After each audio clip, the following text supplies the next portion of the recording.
All right, last week we started a series called How to Stand, and we looked at standing out for Jesus last week.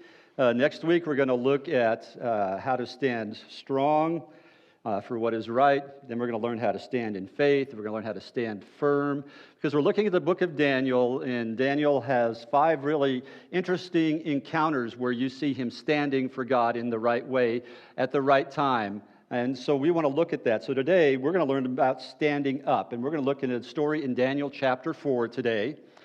Standing up for what's true. When someone is doing something that you know they shouldn't be doing, what do? Do we stand up and speak truth even when it's hard, even when it could cost something? And then how do we do that? This is probably one of the most challenging messages to teach, because people can get this message and take it the wrong direction. So I'm going to tell you up front, one thing we're not going to tell you to do is be speck hunters in other people's eyes, trying to find the things they aren't doing the way you think they should do, and jumping in and trying to correct them because you think that's your God-given gift, is to make sure that they're corrected. That's not what we're talking about. It's like giving you a loaded gun and a glass of whiskey and saying, go have fun. I don't want you to do that. I don't want you shooting anybody. I don't want you being crazy about this.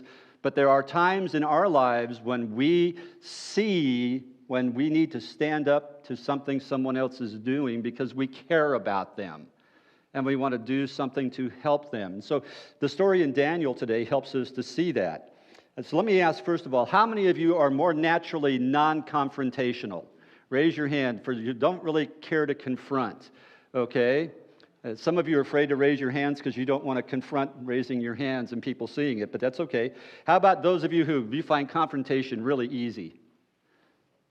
Did I see any hands? 1?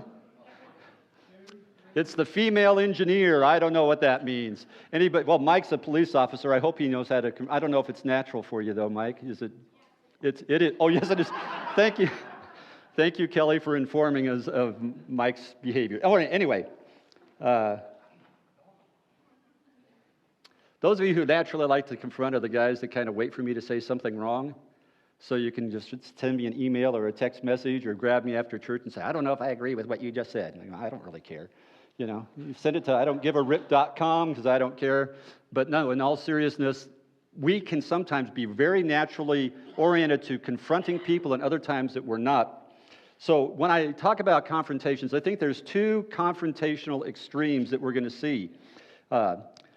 First some are unwilling to confront. That's the first extreme. People who are unwilling to confront. They basically are saying that whatever's going on in someone else's life is none of my business. I don't need to interject myself into that. It's not my problem. That's their problem. You need to live and what? Live and let live. It's not our job to do that. Or the one I hear all the time, who am I to judge? Who am I to judge someone else? And we become very unwilling at times to confront. We don't stand up when we need to stand up to. We make excuses about it. The other extreme is some confront unlovingly. They don't have any problem confronting, and they don't do it the right way. They come at you hard. They assume that they're right. They point fingers at you. This is great on social media. I call it drive-by confrontations, right?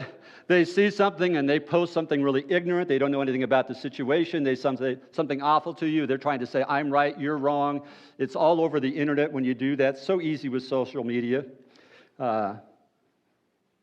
Either of them aren't taking a stand for the right things in the right way. One is wrong because of the way they approach. The other is wrong because they choose not to approach. There are times when God calls us to stand up and say something. And how do we confront in the right way, at the right time, for the right reasons? How do we know when to do that, and how should we do that? Like, for example, your child is making really bad decisions. And you're going, okay, how do I confront that? How do I stand up to that in a loving way to try to help correct them? Or maybe you have a relative that is going down a path that you know is going to hurt them. Do you stay silent? Or do you stand up lovingly and say something? Maybe it's a brother or sister in Christ that you see struggling in some aspect of their walk with Jesus, and you're going, Do I dare risk the relationship here? Should I say something? There are times to stand up, and we have to. Maybe simply you see a friend taking their spouse for granted, and you see how it's damaging their marriage. Do you let it stand? Do you just stay silent, or do you stand up and say something in the right way, at the right time, for the right reasons? And we see Daniel doing this. So in Daniel chapter 4, there's a lot of time that's passed from Daniel chapter 1 to Daniel chapter 4. At this point, Daniel's somewhere between, say, 45 and 50 years old. Last week he was around 15. Okay, so there's time that has passed. And he's had several interactions with the king during this time, including giving him some insight on dreams that the king had had. And so here he is confronting or speaking with King Nebuchadnezzar again. Now, a little background about Nebuchadnezzar. Remember, we said he was a pretty evil guy. I mean, people could boo him because he is so evil. And if you don't understand how evil that is, how many of you remember Saddam Hussein? If you do remember Saddam Hussein, he was an evil dictator in Iran. He was horrible. He did all kinds of, Iraq, excuse me, thank you, John, Iraq. Saddam Hussein said about King Nebuchadnezzar that he was Nebuchadnezzar reincarnated. That's how he saw himself, as evil as Nebuchadnezzar. And if you don't believe me, you can go look it up. He said that about himself. I believe I am King Nebuchadnezzar reincarnated.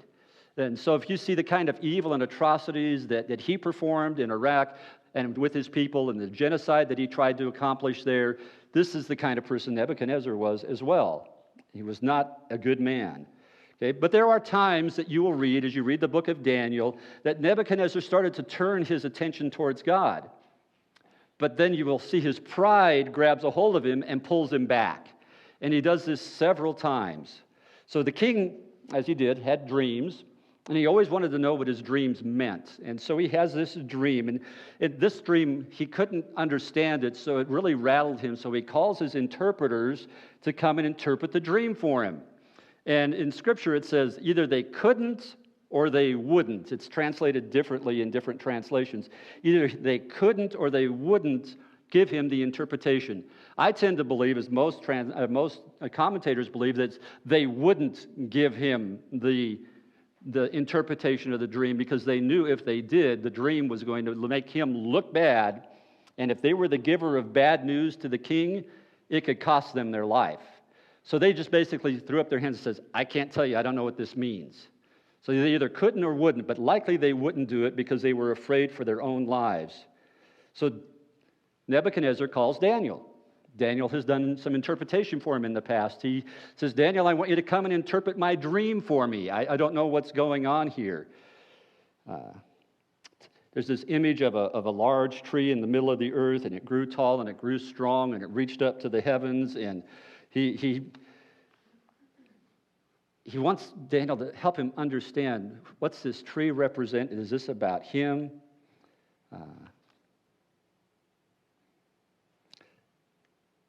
What we have to realize is there are times that as we see something, we can't walk away. We can't say, I won't do that.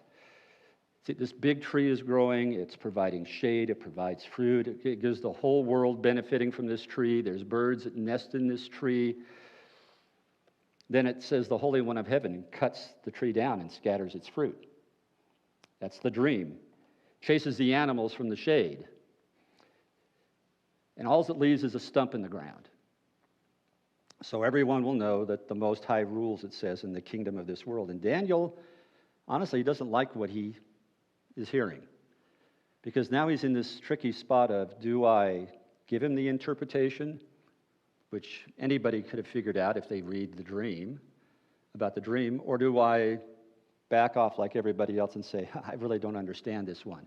He could have said, hey, Nebuchadnezzar, I got out of the dream business a long time ago. Right? I don't do that anymore. I don't get interpretations anymore. It's not my thing. You know, maybe you had pizza last night and it was just a bad dream from eating pizza. Whatever it happens to be, I'm not going to buy into doing anything with you because I know what could happen here. But he chooses to stand up and tell him what it means. He makes a decision to stand up. And dreams are interesting. You guys ever studied or looked on the internet or read books about dreams and what they mean? It's kind of fun. I mean, it's really simple. Do a search under dreams, meaning not right now. When you get home, you can do that. Look up meanings of dreams. Like, for example, have you ever felt like you were falling in a dream? You know, that normally means that there's something in your life right now that you can't control. Now, these dreams usually happen early in sleep before you get into REM sleep. So falling often means there's something that you can't control. That's why that dream is coming to you. Have you ever had that dream like you're back in school and you forgot about an exam or a class? Anybody had that dream?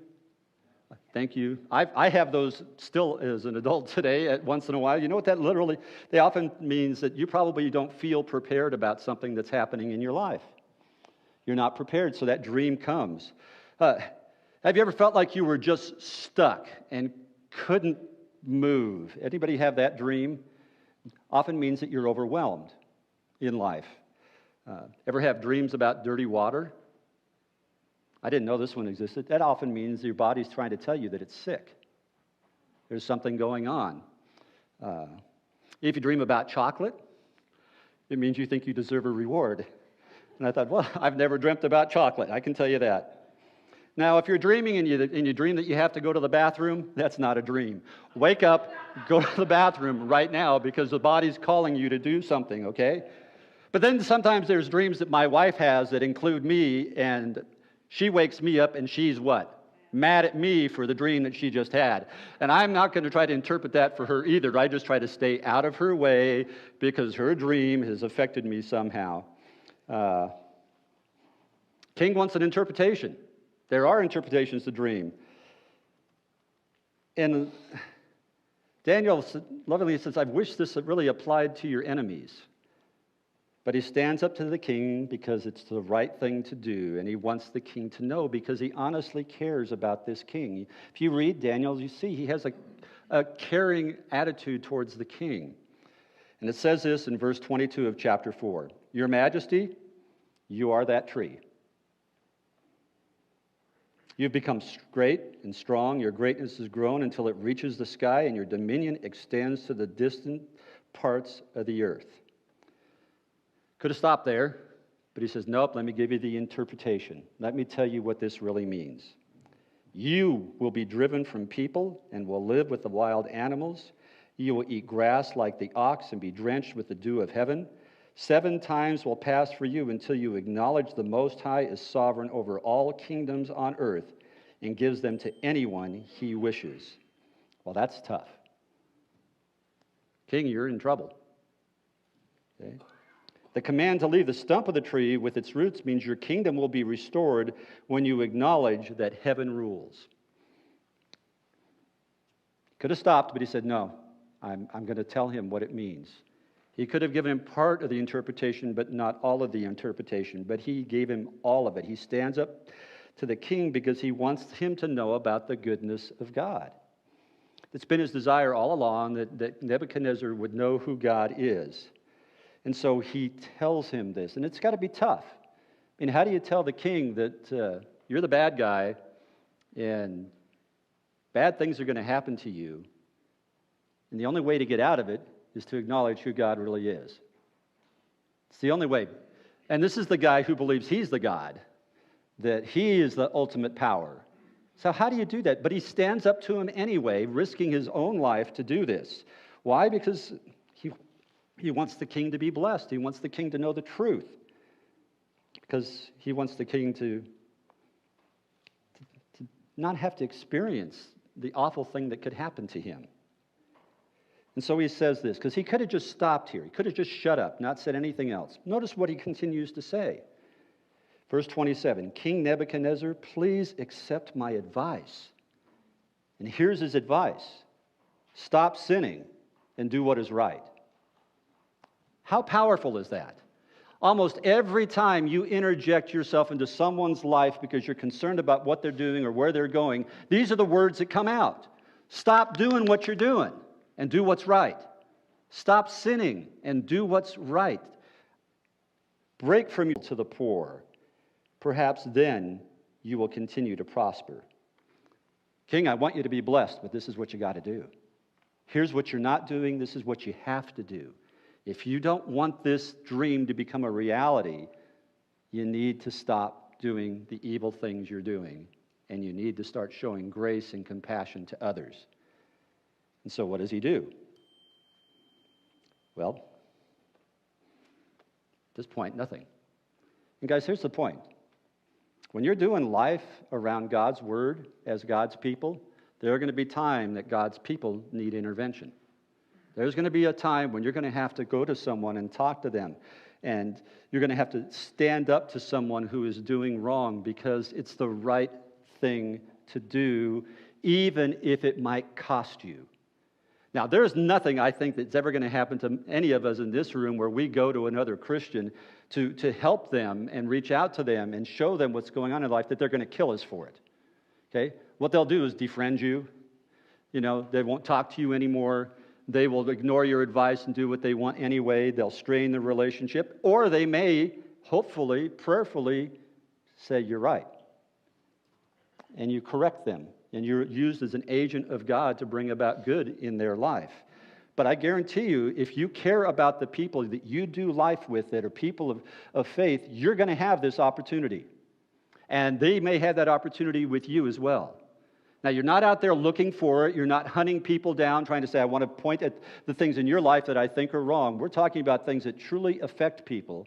And are we going to stay silent or are we going to stand up, even if it could cost us something? And Daniel made the choice, I'm standing up. I don't care what it costs me.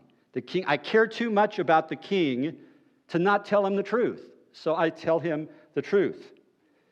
And I want to tell you, here's how you go about doing that. If you're going to talk to someone, you have to have what I call prayerful confrontation. Okay? Prayerful confrontation with them. Notice what it says. This comes out of the instruction in Galatians chapter 6, verse 1. Dear brothers and sisters, if another believer is overcome by sin, you who are godly should do what? Gently and humbly help the person back onto the right path. Gently and humbly. Don't go past those words. They are the words that matter in this verse of Scripture. Gently and humbly. Kind, compassionate, caring, recognizing you too are flawed, that you are not a perfect person. And all you want to do is help them because you love them and you care for them. You're not just trying to give a burden to them or point out flaws in their life. I come to you with the attitude, I'm here to help. I just want to help because I love you so much. I care about you so much. I care so much that I'm willing to risk my relationship with you because what you're doing is hurting you or hurting others or taking you down a path you don't want to go. And then it says this, and be careful not to fall into the same temptation yourself. Why does it say that? Because sometimes we can walk into situations very arrogantly thinking, I'm above this and you're not. I don't have this problem in my life, but this problem is in your life. You know what that attitude will do? 1 Corinthians says, take heed lest you think you stand, you fall. If you think you've got it handled, you better be careful. Only God handles those things through you. If you think you can do this in your own strength, be careful. The very thing that you might be seeing in their life might be in your life as well. Be careful. Be careful. Because sometimes and often, the things that irritate us about others are the very things that we do ourselves. The other warning here is there's two sides to this warning. The thing that they tell that they're struggling with now also might become your struggle. Because as you interject yourself into a situation, Satan tries to use those as opportunities to create wedges in your own life. And you get this attitude, well, if they can do it, why can't I? Either is wrong, either can lead you down the wrong path. So it says, be careful. You're supposed to do this. You do it humbly, you do it gently, but you do it with caution. Okay? The approach matters. Gently and humbly help that person back into the right path. How you approach them is the most important thing. You need to earn the right to engage their heart. I put it this way in my notes. I didn't put it in your handout. We don't confront with the goal of being right. We confront with the goal of helping others be right with God. Okay? We don't confront with the goal of saying, hey, I'm right, you're wrong. We just want them to be right with our Savior. We want that to be the end goal of why we confront. So you're vulnerable with them. You open up your heart to them. In our church, we have life groups for a reason. One of the reasons is to do this, so that you have people that you trust, that you know love you, that you can be there for, and they can be there for you if it's necessary, even if it's tough. Okay? And I can tell you, having been a Christian a long time and had lots of these confrontations, both receiving it as well as being the one giving the confrontation, I wouldn't be able to be the person I am today if I didn't have people that loved me through those situations. And I can honestly tell you, sometimes it hasn't turned out well. I'm not going to give you a rosy picture to think every time you confront, God's going to go, oh, this is lovely, let me just bless them all, and they'll be just so happy, and they'll walk hand in hand. There are times when someone will walk away from you. So if they do you not confront? No. Your goal is to bring them back to God as best you can. And you continue to pray for them, and you continue to reach out to them. You continue to do what you can to keep a relationship with them. But there's just some things we can't just let slip. I mean, if you have a friend who's having an affair, you're just going to let them go on and have an affair? Not say anything about it? You can't do that. Okay? There's things you just can't let go of. You know someone who's stealing at the office? Can you let that go? You know someone who's embezzling funds? Do you let that go? Do you know someone who's being harsh and mean to their children? Do you just let that go? No. You stand up for what's right, but you do it humbly and gently, and be careful, because that's the next piece of advice. We need to pray, God, help me confront with caution. God, help me confront with caution. Okay? First, help me confront with the goal of restoration. I don't know if I said that out loud. That's the first one. The second one is, God, help me confront with caution. Restoration is what we're after, and we want to do it cautiously. Again, it says, and be careful not to fall into the same temptation yourself. When you're confronting, you become vulnerable to pride. Here's a self-check I do with me. If I really feel a very, very strong desire to confront someone, the first thing I ask is, am I struggling with this myself? Okay? Because sometimes that's how God gets my attention. I ask that question. Don't see yourself above others. You're not above anyone. You're a sinner saved by grace just like anyone else. But you do see something that needs to be taken care of, and so you take care of it. We're not looking to just correct. We're trying to help people grow. That's our goal here. So, Daniel confronts the king. The king didn't turn. And 7 years went by, just like the prophecy. Daniel did what was right. He trusted God with the results. And here's what happened. Verse 34, at the end of that time, I, Nebuchadnezzar, raised my eyes towards heaven, and my sanity was restored. Then I praised the Most High, honored and glorified him who lives forever. Turned out okay, but it took 7 years for Nebuchadnezzar to be humbled enough to remember what Daniel said and to correct his own behavior and for his life to be restored. It doesn't always happen right away, but it happened here because Daniel was willing to stand up no matter what it cost, no matter what. If you're in a marriage and you're a doormat to your spouse, you may need to stand up and say, you know what, this isn't how marriage is supposed to be. I'm not leaving you. I'm not threatening you with divorce. I'm saying this is not how we can live any longer. We need to do something about it.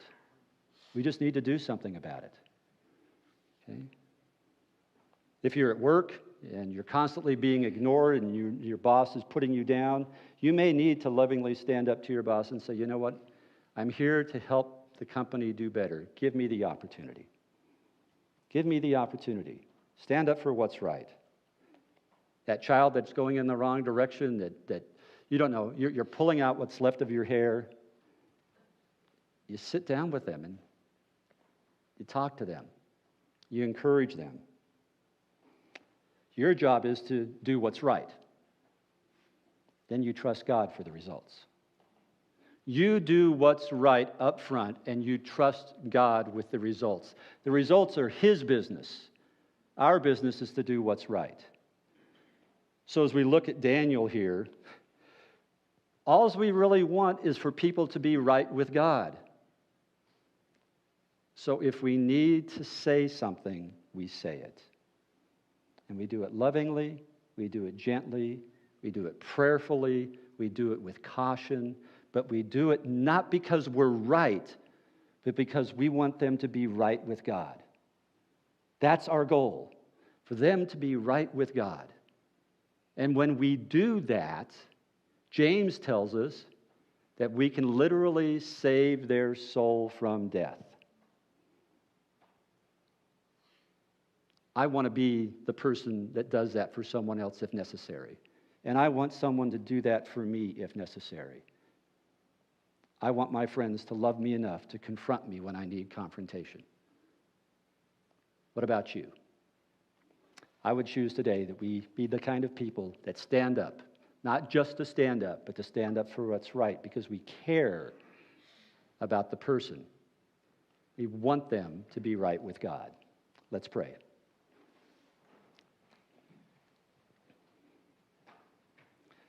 Father God, this is not an easy message for any of us to hear because we get nervous about confrontation. So I pray, God, that you would give us the courage and the insight to know when to stand up, where to stand up, how to do it, and most importantly, to do it with the heart that you said we must have, with gentleness and humility. And may we only do it as an act of love and concern. God, we don't want to be known as a people for what we're against. We want to be known as a people for what we're for, and we are for you. And we want to know, our people to know, we want our friends to know, we want other Christians to know, God, that we just want them to honor you and love you because we know that's what's best for you, and it's what's best for them. So God, make us like Daniel. Make us like Daniel. Give us the courage to do what is right, to stand up when there's something wrong and say something about it, so that we might turn people toward you. Father, this is a challenge. And I'm going to be honest with you while your heads are bowed. I know there's some of you here today that are just walking in sin and you know it's wrong. I would just encourage you to stop sinning and do what's right.